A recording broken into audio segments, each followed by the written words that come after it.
Students welcome to our YouTube channel. So आज के इस वीडियो में हम कक्षा 10वीं हिंदी विषय का अभ्यास प्रश्न पत्र सेट ए का कंप्लीट सॉल्यूशन देखने वाले। इसके पहले मैंने आपको कक्षा 10वीं का गणित का और अंग्रेजी का संपूर्ण सॉल्यूशन प्रोवाइड कर दिया है और जो सभी विषयों के सॉल्यूशन की पीडीएफ आप डाउनलोड करना चाहते हैं सॉल्यूशन पीडीएफ तो गूगल पर सर्च कर लेंगे www.arfindia.com, जहां पर आपको सारे विषयों की पीडीएफ प्रोवाइड करा दी गई है। वीडियो को लाइक जरूर से कर दीजिएगा और अपने सभी दोस्तों में शेयर भी करें। चलिए सबसे पहले हम देख लेते हैं प्रश्न क्रमांक 1। यहाँ पर मैं आपको कंप्लीट सॉल्यूशन प्रश्न क्रमांक 1 से लेकर लास्ट क्वेश्चन तक का कंप्लीट सॉल्यूशन बताऊंगी, इसलिए वीडियो को अंत तक देखें और वीडियो में बने रहें। सबसे पहले सही विकल्प का चयन करना है और पहला क्वेश्चन है, काव्य की दृष्टि से रीतिकाल को कितने भागों में बांटा गया है? तो सही उत्तर लिख लीजिए बी, 3 भागों में बांटा गया है। सुर के पदों में तेल की गगरी या तेल की घाघरी किसे कहा गया है? वो है उद्धव को। उसके बाद है, चरणों में निहित मात्राओं के आधार पर दोहा है। दोहा अर्ध सम्मात्रिक छंद है, ठीक है। अगला है, नेताजी का चश्मा कहानी का मूल भाव। तो देशभक्ति की भावना को जगाता है ये, तो ये हो जाएगा आपका डी नंबर का, ठीक है। अगला है, वह धीरे धीरे रोने लगा। इस वाक्य में क्रिया विशेषण का भेद है। कौन सा क्रिया विशेषण है? तो ये है आपका क्रिया विशेषण में आ जाएगा स नंबर का, वो है रीतिवाचक क्रिया विशेषण। अगला है, भोलानाथ और उनके हम उम्र चबूतरे के एक कोने को क्या बना देते थे? तो वो नाटक घर एक कोने को बना देते थे, ठीक है। ये आपका प्रश्न क्रमांक पहले का सही उत्तर होगा। प्रश्न क्रमांक 2 है, रिक्त स्थान में सही शब्द का चयन कर लिखिए। परशुराम अपना गुरु भगवान किसको मानते थे? शिव, श्री कृष्ण या विष्णु? तो शिव भगवान को अनन्य भक्त के रूप में पूछते थे, अनन्य ईश्वर के, ठीक है। इसके बाद आश्रय की बाह्य शारीरिक चेष्टाओं को हम क्या कहते हैं? तो हम इसे अनुभाव कहते हैं। इसके बाद है, विस्तृत कलेवर वाले वाक्य को क्या कहा जाता है? तो विस्तृत कलेवर वाला वाक्य महाकाव्य कहलाता है। और बालगोविंद भगत की प्रभातियां खालिस्तान तक चलती थी, तो इनकी जो प्रभातियां है वो चलती थी फागुन मास तक, ठीक है। सही उत्तर होगा। इसके बाद है, खालिस्तान वाक्य से किसी क्रिया के करने या होने की सामान्य सूचना मिलती है। कौन सा वाक्य है? तो वो है विधानवाचक वाक्य, ठीक है। कटाव में बर्फ से ढके पहाड़ किसकी तरह चमक रहे थे? तो ये चमक रहे थे चांदी की तरह। चलिए सही जोड़ी देख लेते हैं। प्रश्न क्रमांक 3, सही जोड़ी बनाकर लिखिए। कॉलम आ और कॉलम ब है। पहला है उत्साह कविता। तो जो उत्साह कविता है ये एक आहन गीत है, उत्साह जगाने वाला। इसके बाद में, ठीक है, पहले का मिलान यहाँ पर कर लीजिएगा। मानवीय क्रियाओं का आरोप, ये मानवीकरण अलंकार में होता है, इसकी परिभाषा होती है। रिपुतार्ज की भाषा होती है फ्रेंच लैंग्वेज। सफेद पोश, जो कि मिलान हो जाएगा भद्र व्यक्ति से। और जो कम बोलता है वो मितभाषी कहलाता है। और अज्ञे, तो इसमें यहाँ पर अज्ञे का केवल एक बच्चा है, तो वो हो जाएगा तार। सब तक उनकी रचना है, ठीक है, सबसे इधर, बाकी सारी रचना इधर ही हो जाएगी, ठीक है। तो ये हो जाएगा आपका। चलिए इसके बाद देख लेते एक शब्द एक। तो देखिए आपको यहाँ पर पीडीएफ डाउनलोड करने के लिए कुछ नहीं करना है, सीधे से गूगल पर आ जाना है। गूगल पर सर्च कर लेना, आप कुछ भी टाइप कर सकते हो, ARF India pre board paper या एआरएफ इंडिया अभ्यास पेपर, ठीक है। जो भी आपको यहाँ पर सर्च करना है वो आप सर्च कर लीजिएगा। जैसे कि यहाँ पर मैं ARF India pre board paper डालती हूँ, तो जैसे ही arfindia.com मिलता है यहाँ पर क्लिक कर लीजिएगा। डिस्क्रिप्शन बॉक्स में लिख के उससे आप डायरेक्टली भी जा सकते हो। इस पर लिंक करने के बाद में आपको पेपर जो है पीडीएफ आपको लिंक दिखेंगी, उस पर क्लिक कर क्लिक हियर करोगे तो पीडीएफ डाउनलोड आसानी से हो जाएगी। ये हो जाएगा आपका। चलिए इसके बाद देख लेते एक शब्द एक वाक्य में उत्तर लीजिए। फसल कविता हमें किसके करीब ले जाती है? और विभाव के भेदों के नाम हमें लिखना है।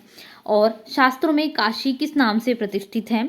किस समास में प्रथम पद प्रधान और अव्यय होता है? तो ये तो नाम से समझ में आ रहा है, अव्यय भाव समास है। और भोलेनाथ के पिता फूल के कटोरे में उसे क्या सान कर खिलाते थे? अपना हाथ जगन्नाथ लोकोक्ति का क्या अर्थ है? मतलब अपना कार्य स्वयं करना, ठीक है। चलिए बाकी के बच्चे वाले प्रश्नों के उत्तर देख लेते हैं। तब तक वीडियो को लाइक कर दे और चैनल को सब्सक्राइब भी कर दे, ठीक है। तो पहले का उत्तर लिख लीजिएगा, फसल और कृषि संस्कृति की ओर हमें ले जाते हैं। और यहाँ पर आपको उसके भाव लिखना है, तो आलंबन और उद्दीपन। और शास्त्रों में काशी आनंद कानन के नाम से प्रतिष्ठित है, ठीक। किस नाम से प्रतिष्ठित है शास्त्रों में काशी? तो आनंद कानन के नाम से। इतना आपका उत्तर होगा, आनंद कानन के नाम से प्रतिष्ठित है। इसके बाद जो अगला समास था मैंने आपको बताया अव्यय भाव समास है, क्योंकि इसमें अव्यय पद होता है। और स्वयं का कार्य स्वयं के द्वारा करना, अपना हाथ जगन्नाथ को कहा जाता है। भोलेनाथ के पिताजी से अपने हाथ से क्या करते थे? अपने हाथ से फूल के एक कटोरे में गोरस और भात सान कर खिलाते थे, ठीक है। ये आपका उत्तर हो जाएगा छठवें का। चलिए इसके बाद आगे के प्रश्नों को देखते हैं। तो आगे है आपके सत्य सत्य कथन को लिखिए। मुख्य गायक की आवाज़ भारी व गंभीर होती है, तो बिल्कुल सत्य है ये। दोहा और चौपाई क्या होते हैं? वार्णिक छंद नहीं। इसके बाद है मानव संस्कृति एक अविभाज्य वस्तु है, बिल्कुल सत्य है। और दो वर्णों के मेल को संधि कहते हैं, ये तो संधि की परिभाषा सत्य है। रंगीन पातकाय शांत और अहिंसा का प्रतीक है, ये भी सत्य है। और पढ़कर ही लेखक आभ्यंतर विवशता को पहचानता है, नहीं, यह असत्य हो जाएगा। तो आपको ये उत्तर लिख लेना, ठीक है।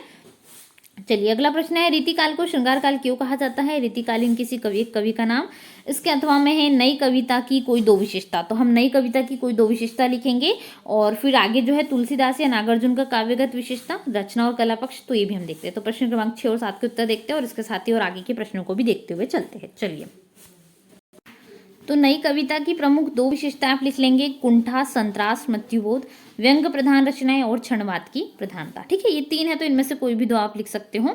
इसके बाद तुलसीदास अथवा नागार्जुन का कवि परिचय, उनकी रचनाएं, काव्यगत विशेषता, भाव पक्ष, कला पक्ष, ठीक है। तो ये हो जाएगा आपकी बहुत शॉर्ट तरीके में एक बहुत बढ़िया नोट्स आप तैयार कर सकते हो। रचनाएं सतरंगी पंखों वाली, प्यासी, पथराई आंखें, दो रचना हो गई। काव्यगत विशेषता में नागार्जुन जीवन के, धरती के, जनता के तथा श्रम के गीत गाने वाले कवि रहे हैं। इन्होंने कविता में राष्ट्रीयता, समसामयिक भावना वगैरह सारी गतिविधियों को प्रस्तुत किया है। कला पक्ष में लिख लेंगे, इनकी बोली जो है खड़ी बोली, बोलचाल की सामान्य छंद युक्त रचनाएं थी, तो ये आपको भाव पक्ष, कला पक्ष में लिखना है, ठीक है। चलिए इसके बाद अगला प्रश्न देखेंगे। तो अगला प्रश्न है हमारा, गोपियों ने उद्धव से योग की शिक्षा कैसे लोगों को देने की बात कही है? अथवा में क्या है, राम लक्ष्मण परशुराम संवाद पाठ के आधार पर राम के स्वभाव की कोई दो विशेषता। फिर 9वां है, फागुन में ऐसा क्या होता है जो बाकी ऋतुओं से भिन्न होता है। फिर इसके अथवा में है, कवि नागार्जुन के अनुसार फसल क्या है। चलिए, तो हम 8वां और 9वां देख लेते हैं फटाफट से। 2-2 अंक वाले प्रश्न है ये सभी। वीडियो को लाइक जरूर से करें, शेयर नहीं करा हो तो शेयर करें। चैनल पे फर्स्ट टाइम विजिट कर रहे हो सब्सक्राइब जरूर कर ले। और सॉल्यूशन, ये पीडीएफ जो आप देख रहे हो सॉल्यूशन की, इसकी डाउनलोड करना चाहते हो तो गूगल पर सर्च कर लेंगे airfindia.com, ठीक है। आपको कैसे सर्च करना है ये भी वीडियो के बीच में बताया गया है, तो वीडियो को ध्यान से देखिएगा। आपको पीडीएफ डाउनलोड करने की प्रोसेस भी वीडियो में बताई गई है। तो यहाँ पर लिख लेंगे हम, गोपियों ने उद्धव से योग की शिक्षा किस प्रकार से कैसे लोगों को देने की बात कही है। तो यहाँ पर उत्तर होगा, जिसके मन में चक्री हो, जो अस्थिर बुद्धि हो, जिनका मन चंचल हो। योग की शिक्षा, तो इनको शिक्षा देने मना किया गया, ठीक है। योग की शिक्षा किसको देनी चाहिए अब? तो उनको जिनके मन में प्रेम भाव के कारण स्थिरता पा चुके हो, उनके लिए योग की शिक्षा की कोई आवश्यकता ही नहीं है, ऐसा उनका मानना है, ठीक है। इसके बाद जो अगला प्रश्न था वो फागुन वाला था। तो फागुन का महीना कैसा होता है? मस्ती से भरा होता है, जो सारी प्रकृति को नया रंग प्रदान करता है। पेड़ पौधों की शाखाएं हरे हरे पत्तों से लग जाती है, लाल लाल कोपले अपार सुंदर लगती है, रंग बिरंगे फूलों की बहार सी छा जाती है। इससे वन की शोभा का वैभव पूरी तरह से प्रकट हो जाता है। प्रकृति ईश्वरीय शोभा को लेकर प्रकट हो जाती है, जो बाकी ऋतुओं से भिन्न होता है। इस ऋतु में ना गर्मी का प्रकोप होता है, ना ही सर्दी की ठिठुरन, ठीक है। तो इस समय ना वर्षा होती ना ठंड, तो लगभग बीच का जो महीना होता है उसी प्रकार होता है। तो आप इसका उत्तर लिख लीजिएगा। चलिए आगे देखते हैं। अगला प्रश्न है आपका, खंड काव्य की कोई दो विशेषता लिखिए या स्थायी भाव और संचारी भाव में अंतर, ठीक है। कोई दो अंतर, तो हम ये स्थायी भाव संचारी भाव में अंतर लिखेंगे। और प्रश्न क्रमांक 11 क्या है, चौपाई छंद की परिभाषा उदाहरण सहित या अतिशयोक्ति अलंकार की परिभाषा उदाहरण सहित। तो हम अतिशयोक्ति अलंकार की परिभाषा देखेंगे उदाहरण सहित। चलिए देख लेते हैं दोनों प्रश्नों के उत्तर को। तो स्थायी भाव संचारी भाव में अंतर, संचारी भाव की संख्या 33 है, हमेशा पूछते हैं, और इसकी संख्या केवल कितनी है, 10। और स्थायी भाव के अंग होते हैं, ये संचारी भाव जो होते हैं स्थायी के अंग होते हैं, लेकिन स्थायी जो होते हैं संचारी भाव के अंग नहीं होते। और एक रस में कई संचारी भाव होते हैं, जबकि एक रस में एक ही स्थायी भाव होता है, ठीक है। ये आते जाते रहते हैं संचारी भाव, लेकिन स्थायी भाव हमेशा कैसे होते हैं, संचारित नहीं होते। तो ये अंतर है। तो 4 दिए, इनमें से कोई दो छोटे छोटे लिख लीजिए, बहुत ईजी आपको हो जाएगा। आगे अतिशयोक्ति अलंकार की परिभाषा उदाहरण सहित हम लिखेंगे कि जहाँ किसी बात का वर्णन काफी बड़ा चढ़ाकर किया जाए, जहाँ वहां पर अतिशयोक्ति अलंकार होता है। नाम से समझ में आ रहा है, ठीक है। जैसे इसमें हनुमान की पूंछ में लगन न पाई आग, सारी लंका जरी गई, गए निशाचर भाग, आगे नदियां घड़ी अपार, घोड़ा कैसे उतरे पार, राणा ने सोचा इस पार, तब तक चेतक था उस पार। तो ये आपका बहुत बढ़िया से अतिशयोक्ति अलंकार इसमें आपको देख लेना है, ठीक है, उदाहरण सहित। चाहो तो इसमें से और है, सिर्फ एक उदाहरण आपको, यदि 4 लाइन नहीं हो रही तो ये भी बहुत अच्छा सा है, छोटा सा जो भी याद हो जाए वो कर लीजिएगा, ठीक है। तो दो उसमें दो उदाहरण है, वैसे आप इनमें से कोई भी एक कर लीजिएगा। चलिए इसके बाद नेक्स्ट क्वेश्चन देखेंगे। इसके बाद अगला प्रश्न है हमारा, आचार्य रामचंद्र शुक्ल के अनुसार निबंध की परिभाषा में लिखना है और निबंध रचनाओं का नाम, अथवा में कहानी उपन्यास में कोई दो अंतर। तो कहानी उपन्यास में कोई दो अंतर हम लिखेंगे। इसके अलावा है हमारे पास प्रश्न क्रमांक 13, स्वयं प्रकाश या मनु भंडारी की साहित्यिक विशेषता। तो हम मनु भंडारी की साहित्यिक विशेषता, भाषा शैली और रचनाएं हम उनकी लिखेंगे। ठीक है, तो प्रश्न क्रमांक 12वां और 13वां का उत्तर हम देखते हैं। चलिए, कहानी उपन्यास में दो अंतर लिख लीजिए।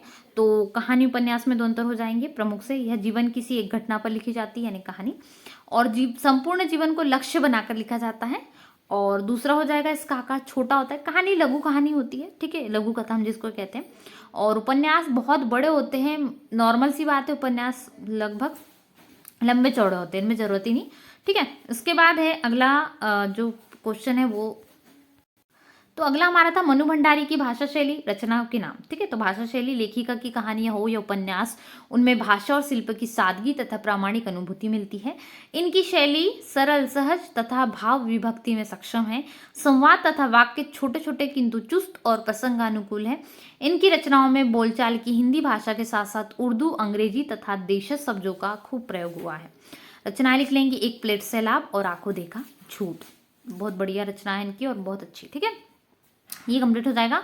इसके बाद हम अगला प्रश्न देख लेते हैं।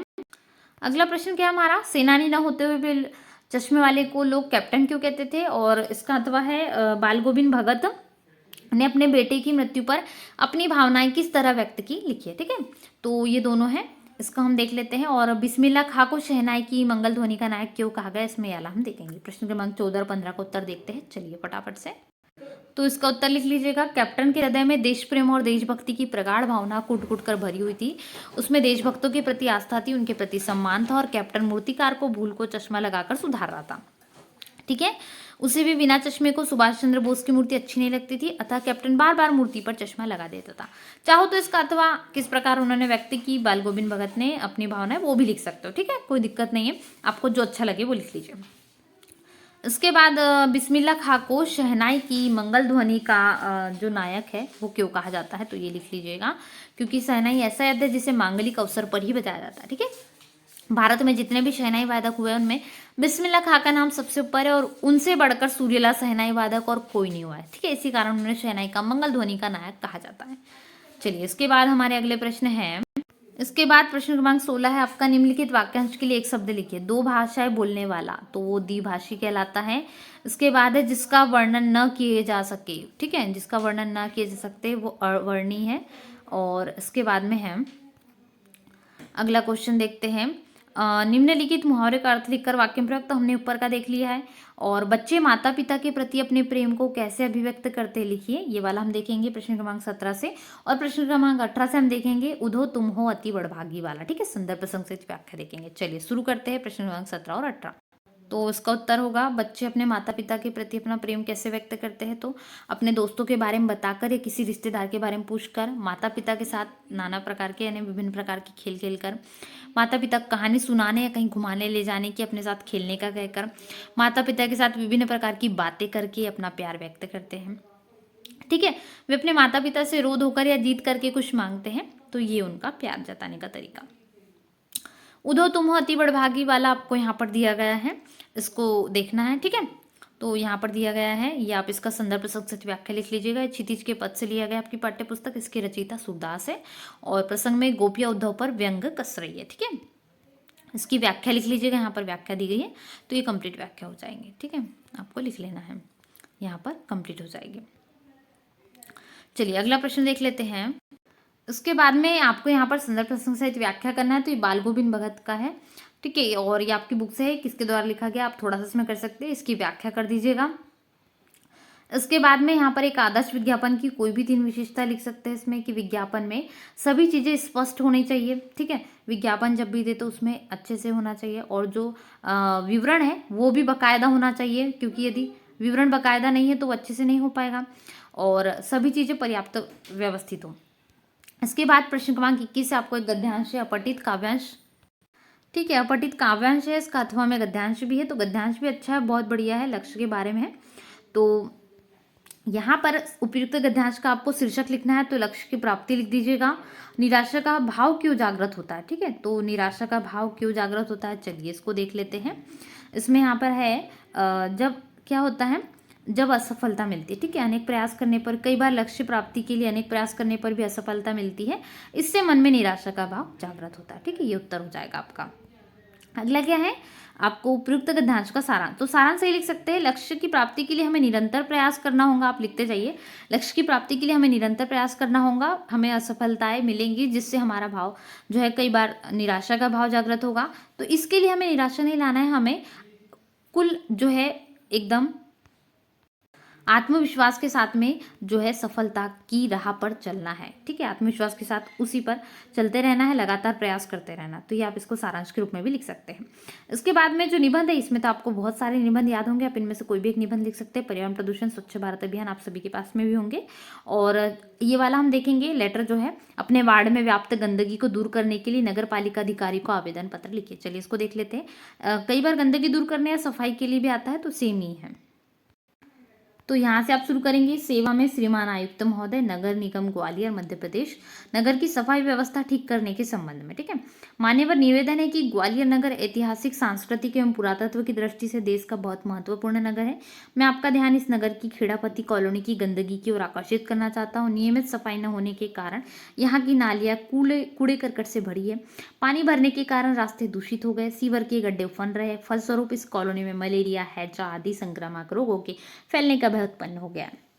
आप यहाँ की सफाई व्यवस्था ठीक करने के शीघ्र आदेश करने का कष्ट करें ताकि गंदगी से छुटकारा मिल सके। सर धन्यवाद। यहाँ पर डेट वगैरह लिख दीजिएगा और भवदीय कॉलोनी का नाम वगैरह और जगह। तो ये पूरा हो जाएगा आपका। ठीक है, सो आज के इस वीडियो में हमने कक्षा 10वीं हिंदी का सेट 1 का कंप्लीट सॉल्यूशन देख लिया है। वीडियो को लाइक जरूर करें। अभ्यास प्रश्न पत्र का मैंने आपको कंप्लीट सॉल्यूशन बताया। इसके पहले हमने कक्षा 10वीं विज्ञान और अंग्रेजी और गणित का भी देख चुके हैं। वीडियो को लाइक करें, सभी दोस्तों में शेयर जरूर करें, फटाफट से चैनल को सब्सक्राइब भी कर लीजिए। मिलते हैं नए वीडियो में। आपको सभी विषयों की डिस्क्रिप्शन बॉक्स में लिंक दी गई है और पीडीएफ भी लिंक दी गई है, और पीडीएफ कैसे डाउनलोड करना है ये भी वीडियो के बीच में बताया गया है, तो वीडियो को पूरा जरूर देखें। मिलते हैं नए वीडियो में। Thanks for watching.